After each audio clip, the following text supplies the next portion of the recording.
میں پیدائشی قادیانی تھی اور الحمدللہ 1 سال پہلے اللہ تعالیٰ نے مجھے ہدایت دی اور میں نے اسلام قبول کر لیا اور الحمدللہ میں مسلمان ہوں.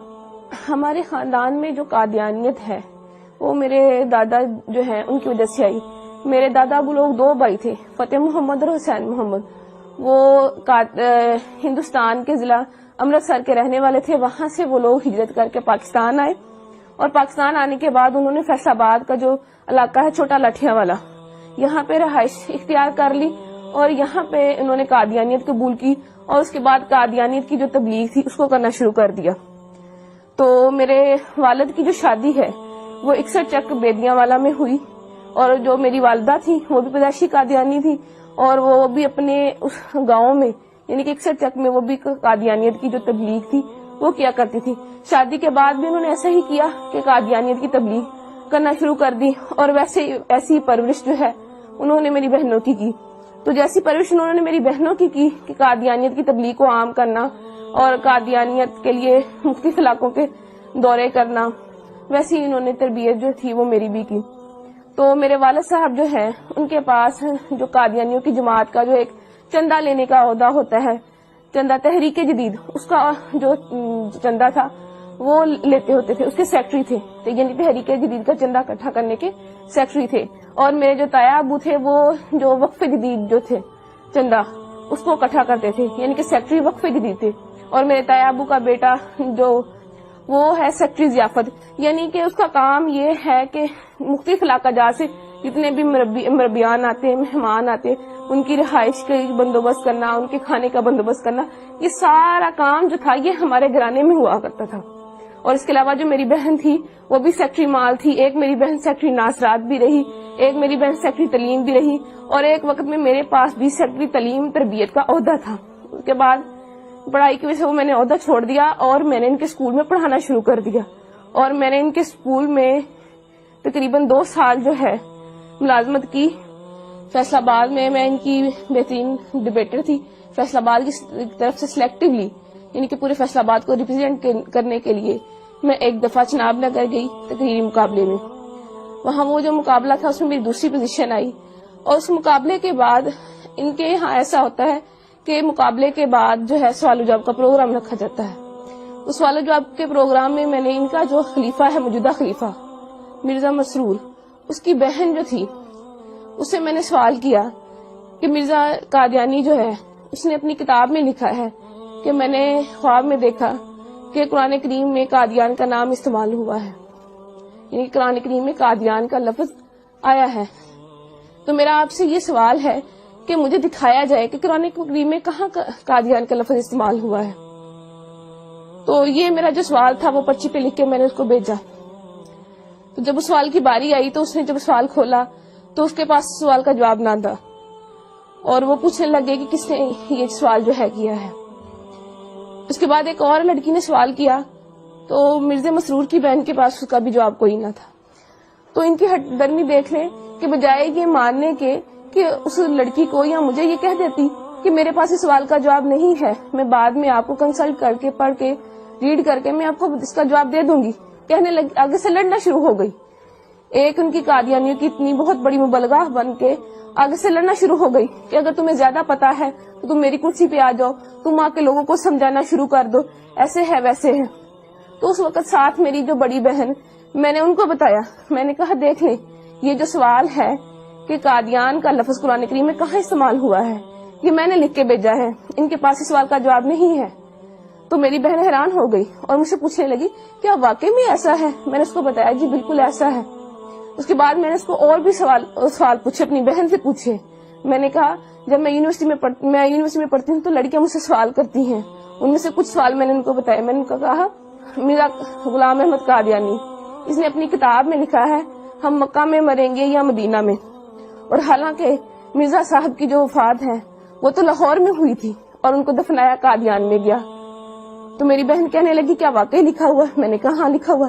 میں نے کہا پھر جو ہے انہوں نے اپنا ایک کشف جو ہے اس میں لکھا ہوا ہے کہ میں نے خواب میں دیکھا کہ میں خود خدا ہوں اور میں نے یقین کر لیا میں وہی ہوں. تو کہنے لگی کیا واقعی مرزا صاحب نے اپنی کتاب میں ایسا لکھا ہے. تو میں نے اس کو بتایا, میں نے کہا ہاں فلاں فلاں کتاب میں فلاں فلاں جگہ پہ لکھا ہوا ہے. تو وہ بڑی پریشان ہوئی پھر اس کے بعد جب میں واپس گاؤں آئی، میں نے اپنے گھر والوں سے آ کر بھی اس کا تذکرہ کیا. رات کو بیٹھے ہوئے تھے، میرے والد صاحب بھی بیٹھے تھے، میں نے اپنے والد صاحب سے بھی تذکرہ کیا. میں نے کہا ابو ایسے ایسے وہاں پہ جو بھی ہوا میں نے ان کو بتایا. تو میرے ابو پوچھنے لگے کیا واقعی لکھا ہوا ہے. اس کے علاوہ پھر میں نے ان کو اور بھی حوالہ جات دیے، جیسے کہ مرزا صاحب نے مسلمانوں کو گالیاں دی ہیں، یا مرزا صاحب نے یہ کہا ہے کہ اللہ تعالیٰ نے میرے گھر پیدا ہونا ہے. تو یہ باتیں ساری سن کے میرے ابو بہت پریشان ہو گئے. اس کے بعد جو تھا میری امی نے وہ ہمیں اس ٹاپک پہ بات کرنے سے منع کر دیا. میرے اسلام قبول کرنے کی وجہ کچھ یوں بنی کہ میں نے تعلیم مکمل کرنے کے بعد ایک اسکول میں جو ہے بطور ٹیچر انٹرویو دیا اور وہاں میری سلیکشن ہو گئی. ایک دن ہم بریک کے وقت بیٹھے ہوئے تھے تو اچانک مذہبی گفتگو جو تھی وہ شروع ہو گئی. تو ہمارے اسکول کے جو پرنسپل صاحب تھے انہوں نے قادیانیت کے موضوع پہ بات کرنا شروع کر دی. تو چونکہ میں قادیانی تھی تو میں نے بھی اس میں حصہ لینا شروع کر دیا. میں نے بھی ان کو بتایا کہ قادیانیت کے میں فضائل و مراقب جو تھے وہ انہیں بتانا شروع کر دیے، کیا قادیانیت ایسے ہے ویسے ہے، یعنی کہ قادیانیت کی ایک بڑی اچھی تصویر میں نے ان کو بتانا شروع کر دی. لیکن وہ جو تھے پرنسپل صاحب ان کو پتا تھا کہ قادیانیت کیسا کفر ہے، کیسی غلاظت ہے، کیسی گندگی ہے. تو انہوں نے قادیانیت کی جو عقائد تھے وہ بتانے شروع کر دیے کہ قادیانی جو ہے تو نعوذ باللہ مرزا قادیانی خود کو خدا کہتا ہے، خود کو محمد رسول اللہ صلی اللہ علیہ وسلم کہتا ہے، توبہ نعوذ باللہ کلمہ کی توہین کرتا ہے اور مسلمانوں کو گالیاں دیتا ہے، اہل بیت اطہار کی شان میں گستاخی کرتا ہے، صحابہ کی شان میں گستاخی کرتا ہے. جب یہ تمام باتیں میں نے سنی تو میں اتنا ڈر گئی کہ میں بہت زیادہ خوفزدہ ہو گئی اور مجھے بالکل جو تھا وہ چین نہیں مل رہا تھا کہ کیسے ایک شخص جس کو ہم نبی مانتے ہیں وہ کیسے اتنی گستاخیاں کر سکتا ہے، کیسے اللہ پاک کی شان میں گستاخی کر سکتا ہے یا آپ صلی اللہ علیہ وسلم کی شان میں گستاخی کر سکتا ہے. تو میں گھر آتی ہوں تو میں سو جاتی ہوں اور میں نے جب خواب دیکھا تو میں وہ خواب دیکھ کے بہت ڈر جاتی ہوں. خواب کچھ اس طرح ہے کہ میں اپنے گھر کے باہر موجود ہوں، گرمیوں کے دن ہے، سخت گرمی ہے اور میں گلی میں اکیلی موجود ہوں، میرا سر بھی ننگا ہے اور میرے پاؤں بھی ننگے ہیں. تو میں ڈر کے مارے دوڑنا شروع کر دیتی ہوں کہ مجھے کوئی مار نہ دے. بہت دوڑتی ہوں اور پھر جب دیکھتی ہوں اپنے آپ کو ایک قدم بھی میرا آگے نہیں بڑھتا. اس بات سے میں بہت پریشان ہو جاتی ہوں کہ میں نے اتنی محنت کی، اتنی دوڑی، اتنی جو ہے ہمت کی میں نے، لیکن اللہ تعالیٰ نے میرا ایک بھی قدم آگے نہیں بڑھایا. اس وقت میری آنکھ کھل جاتی ہے اور میں دیکھتی ہوں کہ میرا پورا جسم جو ہے وہ پسینے سے شرابور ہے اور مجھے اپنے آپ سے بہت گندی بدبو آتی ہے. پھر اس کے بعد یہ خواب جو ہے مجھے متواتر آیا اور جب بھی آتا مجھے ایسے ہی ڈرا جاتا. اس کے بعد چند دن بعد میں اسکول گئی تو وہ جو اسکول کے پرنسپل صاحب تھے وہ مرزا قادیانی کی کتابیں لے کے، روحانی خزائن کی مختلف جلدیں لے کے بیٹھے ہوئے تھے.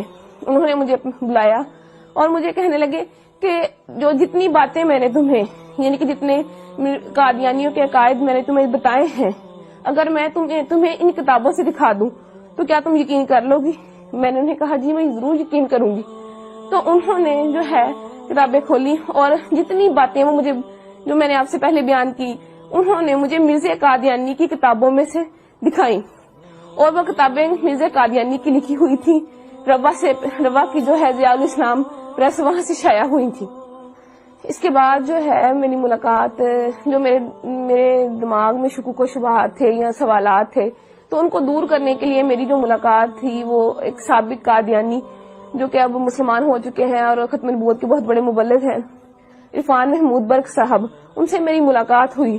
تو انہوں نے جتنے بھی میرے شکوک و شبہات تھے وہ سارے دور کیے اور قادیانیت کی جو غلاظتیں تھی جو مجھ پہ نہیں کھلی تھی وہ کھول کے مجھے بیان کی. اور ان کی جو کتاب تھی قادیانیت سائنس اسلام کے کٹہرے میں انہوں نے مجھے وہ پڑھنے کے لیے دی. تو اس کو پڑھ کے جتنے بھی میرے دماغ میں سوالات تھے وہ سارے کے سارے وہ ختم ہو گئے. تو اس کے بعد پھر میں نے مرزا قادیانی پہ اور قادیانیت پہ کروڑوں لعنتیں بھیجنے کے بعد آپ صلی اللہ علیہ وسلم کی غلامی میں آ گئی اور کلمہ طیبہ پڑھ کے اسلام قبول کر لیا. اس کے بعد جب میں گھر گئی میں نے اللہ تعالیٰ سے جا کے دعا کی کہ اللہ تعالیٰ مجھے کوئی رستہ بتا، کہ مجھے کوئی ایسا نشان دکھا کہ مجھے پتہ چل سکے کہ میں نے آج جو کیا میں سچ پہ ہوں، میں حق پہ ہوں. تو میں سو گئی تو میں نے وہی خواب جو میں پہلے دیکھتی تھی اور میں ڈر جاتی تھی وہی خواب مجھے دوبارہ آیا کہ میں اپنے گھر کے باہر موجود ہوں, گرمیوں کے دن ہے, سخت گرمی ہے, اور میں ڈر کے مارے بھاگنا شروع کر دیتی. لیکن اس دفعہ معاملہ جو تھا وہ الٹ ہو گیا کہ جب میں ڈر کے مارے میں بھاگنا شروع ہوئی تو بھاگتے بھاگتے ایک میں پکی سڑک پہ پہنچ گئی, تو میرا سر جو پہلے ننگا ہوتا تھا اس پہ ایک سفید چادر آ گئی خود بخود, اور میں نے دیکھا کہ میرے سامنے ایک شخص احرام باندھے کھڑا ہے. جب میں نے اپنی نظریں اوپر اٹھائی تو میں نے سبز گنبد اور مینار کو پایا. تو اس کے بعد میری آنکھ کھل جاتی ہے اور مجھے اپنے آپ سے جو جہاں پہلے پسینے کی بدبو آتی تھی, اب مجھے اپنے آپ سے اتنی اچھی خوشبو